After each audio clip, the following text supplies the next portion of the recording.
বন্ধ করতে পারে নাই। নামাজ ইমাম সাহেব সালাম করে মুনাজাত শেষ করতে দেরি, মুসল্লি কি পড়তে গাইতে বাড়ি যাইতে চলে। যুবকের কি জানে মনে হয় হঠাৎ করে টুটি একটা মাথায় দিয়া ফজরের নামাজে গেছে, মুসল্লিরা তোমারে দেখো সলিমউদ্দিন বলা কলিমুদ্দিন আছে নামাজ কথা কর না কেন এরকম হয় না ওই যুবক কইতো আসলাম নামাজ পড়তে আমার দেখতে হাসে কেন নামাজই পড়বো না কথা কর না তোমরাই কিন্তু বড় অপরাধী কথা কর না কেন কয়দিন বেনামাজির বাড়ির দরজার সামনে যাই ডাকতিস এই নামাজ পড়। আমি তোমাদের মধ্যে বলি এটা আমরা যারা ইমামতি করি খাই আমাদের বড় বিপদ গাড়ির উপর বসতেছে। কারণ আগে ইমামদের তুই টান মারবি তুই 150 200 500 ঘর লোকের ভিতর নিছিস তোর নামাজি পয়দা বানাইছিস কতটা লাগা নিজের মুসল্লির খবর নাই পীরের মুরিদে টানাটানি করে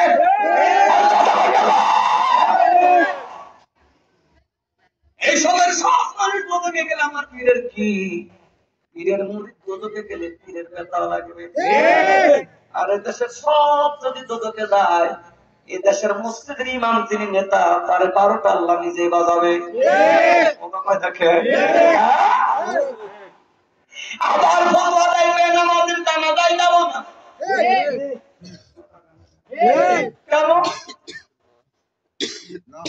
এমন কেন? হেদায়েতের মালিক তুমি নসিহত করতে পারো, হেদায়েতের মালিক কে? জোরে বলো। আমাদের ভিতরে সারা জায়গায় ঘামের চিল লাগানো তাই ওয়াজ যদি করিয়ে দেশের মানুষ একটা ইমামতি করতে পারবে না মুসলমান ইমাম তো এই ব্যক্তি যিনি সামনে দাঁড়ায় মুসলিমের খবর বলতে পারে। আমার নবীজি বসে আছে হাকিকতের ওয়াজ করে দেয় রামনে হঠাৎ করে সাহাবাত গঞ্জে ডাক দেবে ইয়া রাসূলুল্লাহ বলেন ও সাহাবীরা আমি আজকে নামাজে যাব না তোমরা নামাজটা আদায় করে নিও। সাহাবারা প্রশ্ন করলেন না নবীজি কেন নামাজ আসবেন না কেন নামাজ পড়বেন এই কথা কিন্তু বলাটাই হারাম কথা না আর আপনি কোন মুসলিমের শিক্ষা দেন পাল্টা উত্তর না দিয়ে আপনাকে জবাব দিবে কথা না কেন আপনি বুঝাইতে যাবেন আপনাকে বড় বুঝতে বসায় রাখবে কথা না কেন আল্লাহ নবীজি মাইশা সিদ্দিকের একটা ইশারা নামাজের জন্য ওযুর ব্যবস্থা করো। আয়েশা সিদ্দিকা রাদিয়াল্লাহু তাআলা আনহা ওযুর ব্যবস্থা করে দিলেন। কিছুক্ষণ পরে কয় আয়েশা আমার মনে চাই যেন আমি নবী নামাজে যাই।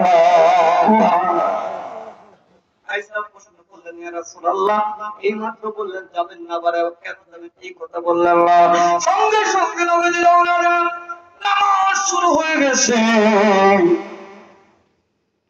দুই রাকাতের এক রাকাত ছাড়া দ্বিতীয় রাকাতে সূরা পড়তেছে আল্লাহর নবীজি 5 রাকাতের ভেতরে রাসূল আবু বকর নামাজি পড়তেছে পিছনে যায় দাঁড়িয়েছেন চট করিয়া আবু বকর সিদ্দিক সামনের দিকে মুখটা ফিরাইয়া নবীর চেহারার দিকে ফিরে সূরা পড়া শুরু করেছে ধরে বলেন সুবহানাল্লাহ। নবীজি আবু বকরের শরীরটা ঘুরাই দিলেন কাবার দিকে সুবহানাল্লাহ। আবু বকরের নামাজ শেষ হয়ে গেল। নবীজি জিজ্ঞাসা করে আবু বকর তুমি সামনে ইমাম আমরা পিছনে মুসল্লি তুমি সূরা পড়তেছিলে আমি পিছনে দাঁড়ানোর পরে তুমি কেন ঘুরে আমার দিকে ফিরে সূরা পড়তেছিলে? ডাক দেখে নবীজি আপনি বলেছেন নামাজ আসবেন আমি ইমাম আমি নেতা হইয়া সামনে দাঁড়িয়ে গেছি গো নবীজি কিন্তু এক রাকাত হয়ে গেছে দ্বিতীয় রাকাতে যখন সূরা পড়তেছি আপনি পিছনে মুক্তাদি হয়ে দাঁড়িয়ে গেছেন। আপনার নবুয়তের সুঘ্রাণ নাকে লাগার কারণে বুঝতে পেরেছি আমার জিন্দা নবী নামাজে দাঁড়িয়ে গেছে সুবহানাল্লাহ। মোহাম্মদ জগত জালা মদিনা वाला तुम्हारी नाम कमले वाला तुम्हारी नाम या मोहम्मद जगत जाना मदीना वाला तुम्हारी नाम, कमले वाला तुम्हारी नाम, ला इलाहा لا إله إلا الله لا إله إلا الله لا إله إلا الله لا إله إلا الله لا إله إلا الله لا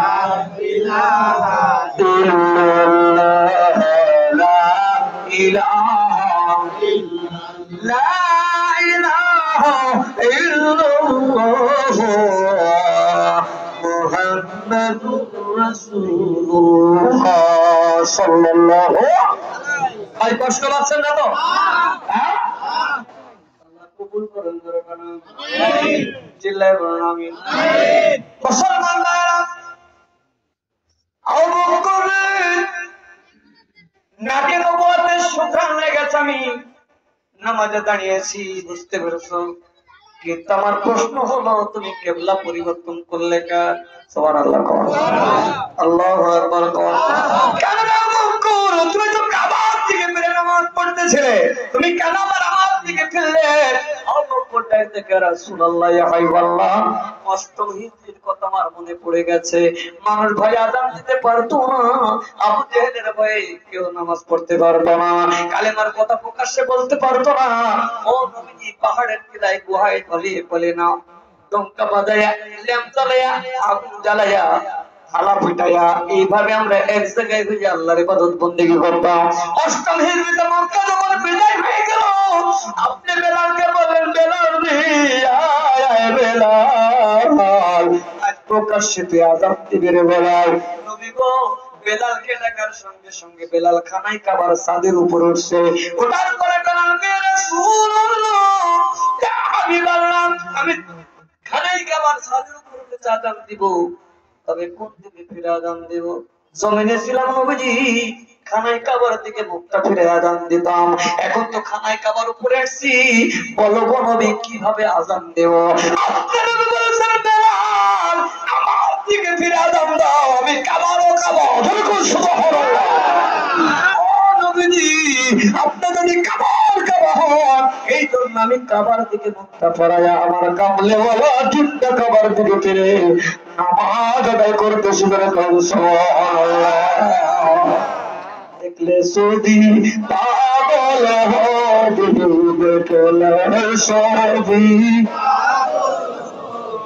কাঁদবি পাশে নিরালাই, যেই দেশে মোর নবীজি গো, আমার দয়াল নবী যেই দেশে গো, হায় হায় প্রেম যদি করবি রে ভাই, প্রেম যদি কোন সবসে মদিনায়, যেই দেশে মোর নবীজি গো, আমার প্রেমের রাসূল যেই দেশে গো। আল্লাহু আকবার। এইগুলা জানতে হলে নবীর হাকিকত, শরীয়ত তরিকার হাকিকত মারিফত জানতে হলে জাননেওয়ালাদের কাছে যাও। যারা হাকিকতের মাস্টার হয়ে বসে আছে তাদের সহবতে যাও। আমরা নবী হারা পাগল, আজ থেকে 1000 বছর আগে আমাদের এতিম বানিয়ে মদিনার রওজায় শুয়ে আছে। আমরা নবী দেখি নাই, নবী চিনি না, নবীরে জানি না, নবীকে চিনারা দেখাইতে পারে, নবী পর্যন্ত যারা পৌঁছাইতে পারছে ফিরায় নাই, বললেন নাই বিনবী আল্লাহর রাসূল। ঠিক না বলো? তো ভাই আমনি শিনি বাখরা শিনি দর হুজুরে আউলিয়া। আল্লাহু আকবার। মুসলমান মেয়ের মা, মুর্শিদের কাছে যাও, রুহানি জগতের খবর নিতে, বেলায়েতের কথা শিখবা। যদি সে বেলায়েতের মাস্টার হইতে পারে, তুমি শুধু শরীয়ত পূজারি করবা, মাওলার বাড়ি, মাওলার সন্ধান, রসুলের সন্ধান পাওয়া যাবে না। আর এইদিকে যাতে না পায় অন্ত হয়ে কবরে যাও, এই জন্য প্রচেষ্টা চালাবে আমাদের মতো টুপিওয়ালারা। কথা বলে না গান। আমরা বড় বিপদ আছি যারা আমরা নামাজ পড়ি। কার কথা শুনবো? এ মৌলবী এটা করো না, ও মৌলবী এটা করেন, ও মুফতি সাহেব এটা করো না, আপনি এটা করো না। আমরা তো ফুটবল হয়ে গেছি, যাবো কোথায়? আপনি ওই জায়গায় যান যেদিকে গেলে ইমাম তাজা হয়, রুহু সাফ হয়, গুনাহ মাফ হয়, আল্লাহ আল্লাহ রাসূলের প্রেম ভক্তি তার অন্তরের ভিতরে ভেসে আসে। তার সহবতে বসলে নিজের জীবনের পরিবর্তন ঘটবে। জোরে বলেন ঠিক কি না? পীরও যেমন মুরিদও তেমন, পীরও বিড়ি খায়, মুরিদও বিড়ি খায়। আমি আমার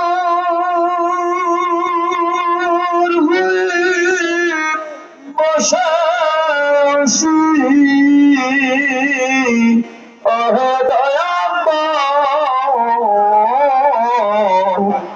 পরে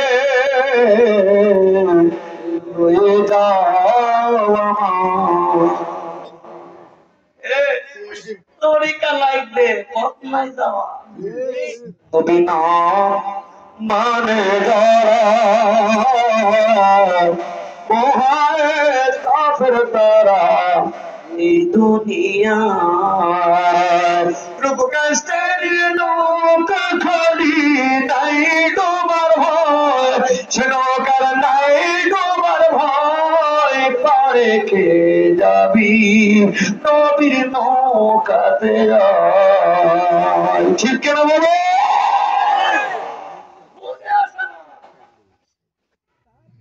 জ্ঞান পাবি, বুঝবে কি বুঝার জ্ঞান আসলে তো মুসলমান যুবকরে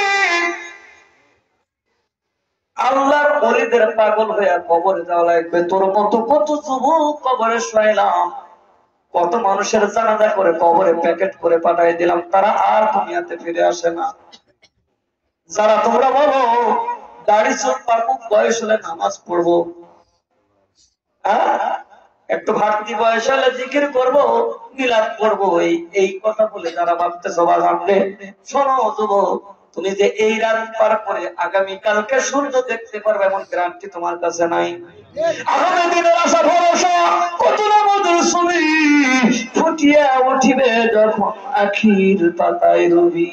বাড়ি আমার, গাড়ি আমার, বেটা আমার, সন্তান আমার, মরার পরে দেখবেন কেউ কারোর না।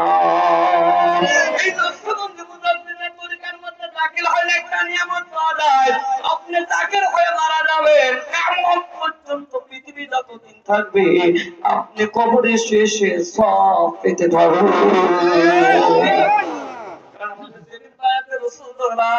ওই দিন থেকে নামাজের মধ্যে ওয়াজিফা আছে। আপনি একে হলেও রাসূল থেকে শুরু করে যত আত্মীয় স্বজন আল্লাহর ওলিরা চলে গেছে, সবার জন্য দোয়ার রেওয়াজ আছে।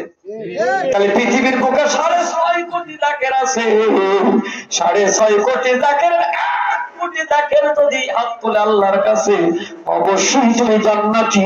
জোরে বলো সুবহানাল্লাহ। এদেরকে বলি যদি ওই তাকবীরের বাড়ি যাও কেমন, এই জন্য তাই কয় দশ যেখানে খোলা সেখানে, যেখানে লক্ষ লক্ষ মানুষ যায় সেখানে কিন্তু খোলা থাকে না, ছুটি কাটায়। কথা কয় না কে? ও তোমরাই বুঝতেছো, দশ যেখানে খোলা সেখানে, আর যেখানে লক্ষ লক্ষ মানুষ পাগলের মতো দৌড়াইতেছে সেখানে যদি খোঁজা থাকে না। মুসলমানরা কষ্ট পাচ্ছেন? আল্লাহ কবুল করে।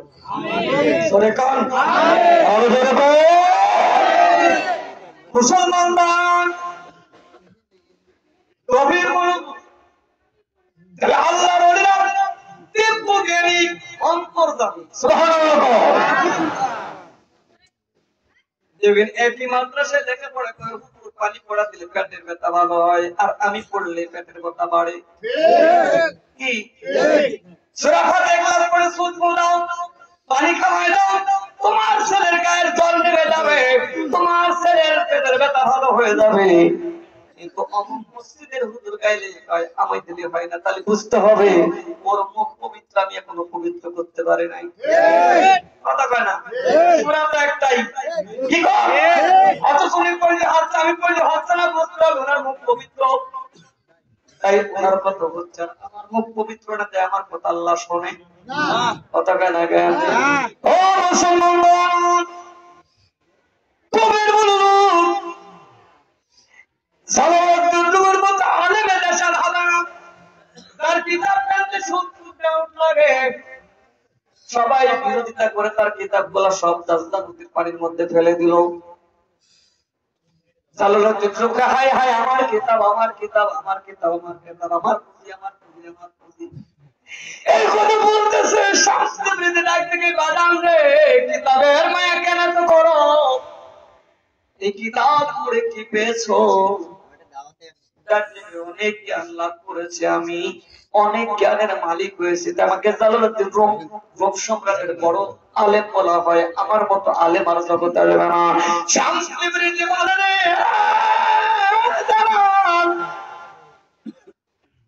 জমিনের কিতাবগুলো সব নদীর পানির উপরে ভাসতেছে, যাও নদীর কিনার থেকে কিতাবগুলো উঠাও। জালালউদ্দিন রুম যাইয়া নদীর কিতাবগুলো এইভাবে তুলতেছে, পানি পড়ে সব পৃষ্ঠাগুলা ভিজে ভিজে ছিঁড়ে যায়, তুলতে পারে না। আবুল শামস তিবরিজি ডাক থেকে বাজান আমার কাছে আয়। সামনে গেছে, মাথার উপরে হাত বুলায় কয় বাজান যা, সামনে যাই এবার কিতাব উঠাও। জালালউদ্দিন রুম বলতেছে, শামস তিবরিজির পবিত্র হাত জঙ্গলার পাগল, তার হাত মাথায় পড়ার কারণে, সাবত লাগার কারণে আমি যাইয়া যত কিতাবের নিচে হাত দিয়ে দেখি কিতাব পানির উপরে ভাসতেছে, আমার কিতাবের গায়ে পানি লাগানো। সুবহানাল্লাহ, আল্লাহু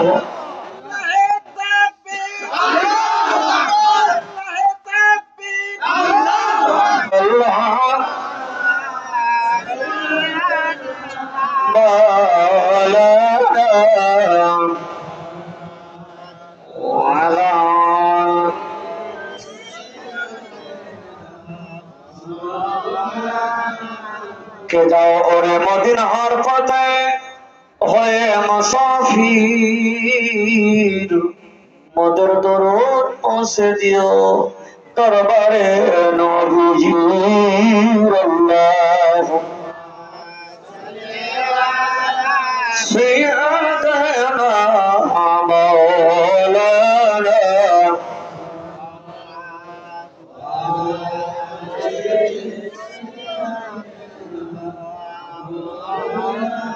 রোজ হাসরে কাঁদবেন নবী, উম্মত গুনাহগার, মাফ করে দাও ওগো প্রভু, তুমি রহিম রহমান। আল্লাহুম্মা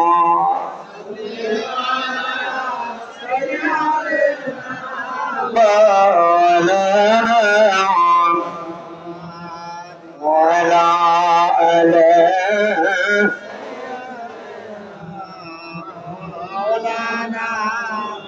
আলহামদুলিল্লাহ বলেন। এই নাটোরের জেলা মুরব্বী তাকবীর লাগায়া 2 ঘন্টা ওয়াজ আমার করাইছে, কি ঠিক না? এই যে বাবা বাবা করে যে শিক্ষার মেসেজ স্লোগান দিছে, এই দলিলটা কি বুঝালে? কত টাকা? ঠিক না, ঠিক না, ঠিক না? বাজার না নকশবন্দি বুঝতে দিও, কোন তরিকা যে তরিকায় আসা যায় ফিরা যায় না, ফিরার দুইটা রাস্তা, একটা ঈমানদার, একটা বেঈমান।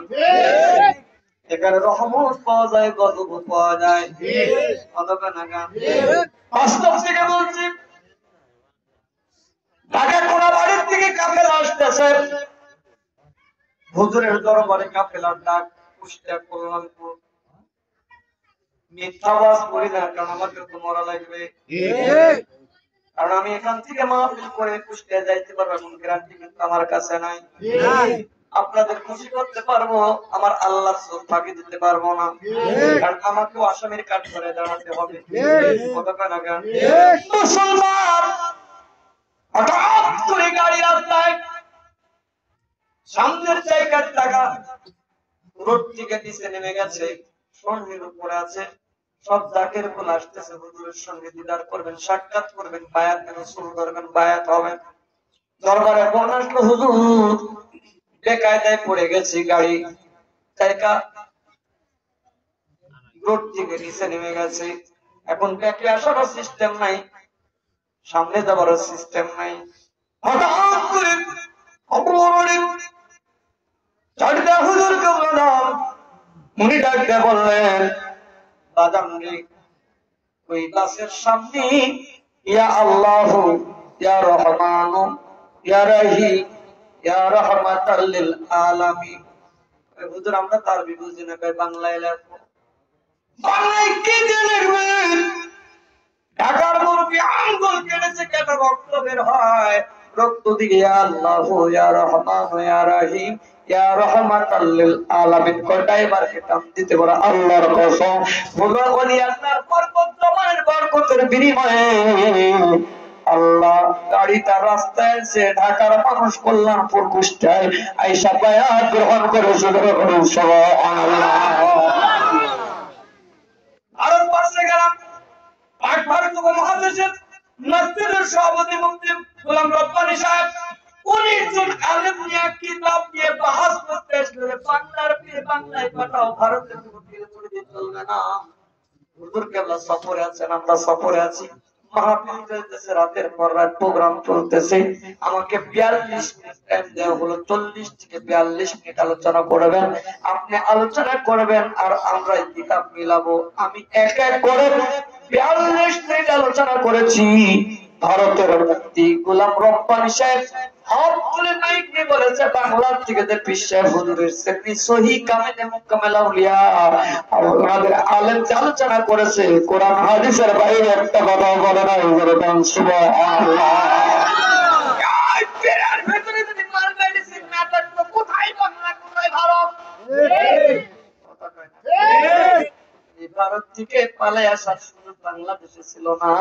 ভারত থেকে হাজার হাজার মানুষ দরবার আসে, পাকিস্তান থেকে মানুষ আসে। কেন আসে? রূপ দেখতে আসে না। আপনার পীর হওয়ার পর গরু মারেন, পেয়ার লাগান, হক মাওলানা নামাজ খেয়ে যাবে। আমি পীর বানাতে চাই যাব, দেখলেন পরের দিন কুত্তাও পোশাক করতে আসবে না। কারণ আপনার কাছে রহমত যদি না থাকে, সেখানে আল্লাহর বান্দা যাইতে পারে না।